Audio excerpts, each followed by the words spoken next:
السلام عليكم ورحمة الله وبركاته. اتجهت أنظار عشاق كرة القدم العربية والعالمية اليوم إلى المواجهة التي جمعت منتخب قطر أمام منتخب سويسرا في الجولة الأولى من منافسات المجموعة الثانية في كأس العالم 2026 على ملعب ليفاي الذي يتسع لأكثر من 68 ألف مشجع في مدينة سانتا كلارا الأمريكية وسط أجواء جماهيرية استثنائية. يدخل العنابي القطري اللقاء بطموح تحقيق انطلاقة تاريخية وإثبات قدرته على المنافسة أمام أحد المنتخبات الأوروبية صاحبة الخبرة الكبيرة في المونديال، بينما يسعى المنتخب السويسري إلى استغلال خبرته وقوته التنظيمية لحصد أول 3 نقاط ووضع قدما قوية نحو التأهل إلى الدور المقبل.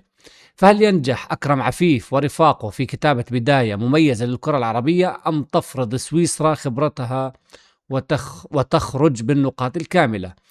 طبعا تقام المباراة ضمن المجموعة الثانية التي تضم أيضا منتخبي كندا والبوسنة والهرسك اللي تعادلوا وكل واحد حصد نقطة نقطة، مما يجعل نقاط المباراة الافتتاحية ذات أهمية كبيرة في سباق التأهل. بدأ مدرب منتخب قطر لوبوتيجي المباراة بالتشكيلة التالية: في حراسة المرمى محمود أبو الندى، وفي خط الدفاع بوعلام خوخي، بيدرو ميغيل، أيوب وهمام الأمين. في خط الوسط عيسى لاي، عاصم مديبو وجاسم جابر.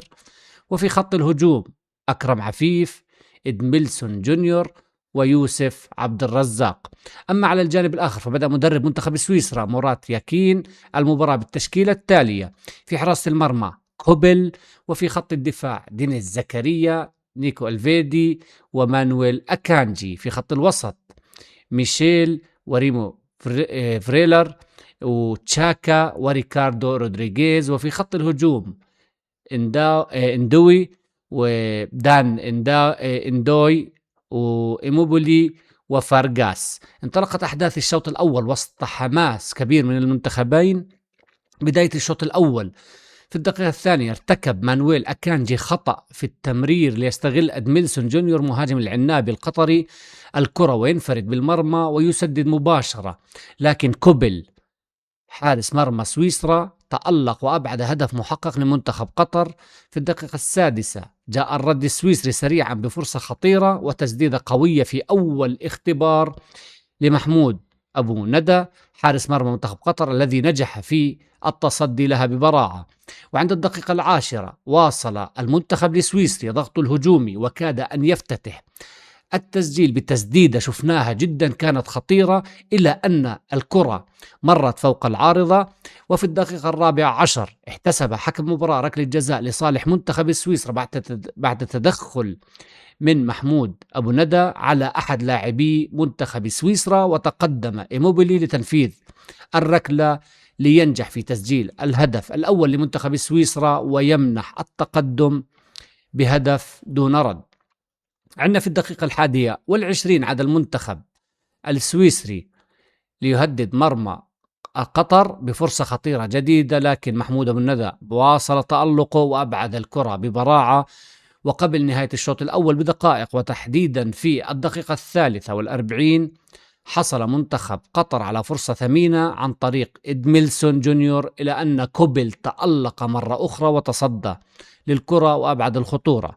في الدقيقة 6 من الوقت المحتسب بدل الضائع أنقذ همام الأمين منتخب قطر من هدف محقق بعدما أبعد الكرة من على خط المرمى في لقطة بطولية، لينتهي الشوط الأول بتقدم منتخب سويسرا بهدف دون مقابل بعد شوط شهد إثارة كبيرة وتألقا واضحا من حارسي المرمى وخاصة محمود أبو ندى الذي أبقى العنابي في أجواء المباراة. بداية الشوط الثاني انطلقت أحداث الشوط الثاني، لكن أول نصف ساعة من عمر الشوط الأول أول نصف ساعة من عمر الشوط الثاني لم تشهد أي فرص خطيرة تذكر من جانب المنتخبين، حيث انحصر اللعب في وسط الملعب مع حذر دفاعي كبير من الطرفين. في الدقيقة 75 جاءت أولى الفرص الخطيرة في الشوط الثاني لصالح منتخب سويسرا، لكن محمود أبو الندى برضه حارس مرمى منتخب قطر واصل تألقه الكبير وتصدى للكرة ببراعة محافظا على أمال العنابي في العودة للمباراة. وهنا لابد أن ننصف حارس منتخب قطر محمود أبو ندى الذي قدم مباراة كبيرة جدا، حيث تصدى للعديد من الكرات الخطيرة وكان أحد أبرز نجوم اللقاء، ولولاه لكانت النتيجة أكبر لصالح المنتخب السويسري.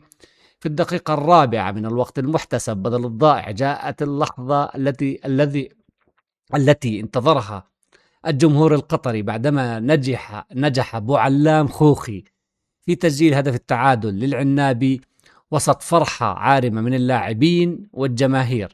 وفي النهاية أطلق الحكم صافرة نهاية المباراة بعد مواجهة مثيرة لتنتهي بالتعادل الإيجابي بهدف لكل منتخب.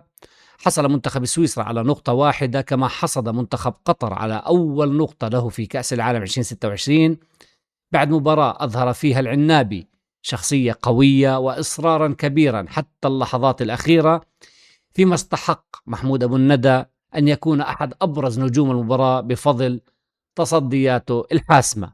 وهيك كان تحليلنا لمباراة اليوم بين منتخب قطر ومنتخب سويسرا. حبايبي ما تنسوا تدعمونا بلايك واشتراك بالقناة وتفعيل جرس الإشعارات عشان يوصلكم كل جديد بنزله. بشوفكم على خير. سلام.